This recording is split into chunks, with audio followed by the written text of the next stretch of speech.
Okay, we have our melted chocolate coconut almond fudge business over on the stove. It's melted for us very nicely.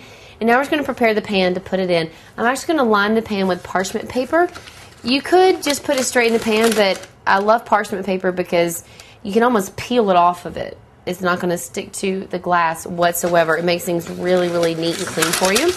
So get a piece of that out.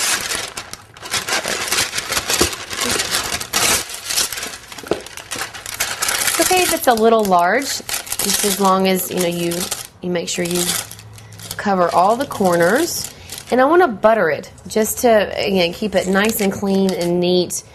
Make sure nothing sticks because you don't want to waste any of this fudge. So I'm just peeling the end off of a stick of butter and just rubbing it down over the entire parchment paper. And just cover everything until you feel like it's covered really well. Get in the corners really well. Go all the way around. Again, it doesn't matter the parchment paper is kind of all over the place.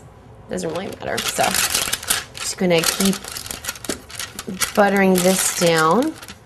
This will save you a lot in cleanup. You'll thank me in about, I don't know, 30 minutes.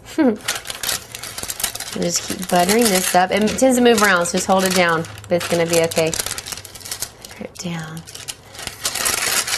It feels nice and buttered. If you want just kind of run your fingers over it, make sure you feel like it's nice and greased up in every part, every corner. Yeah, it feels really good. All right, our pan is completely prepared to have our mixture poured into it.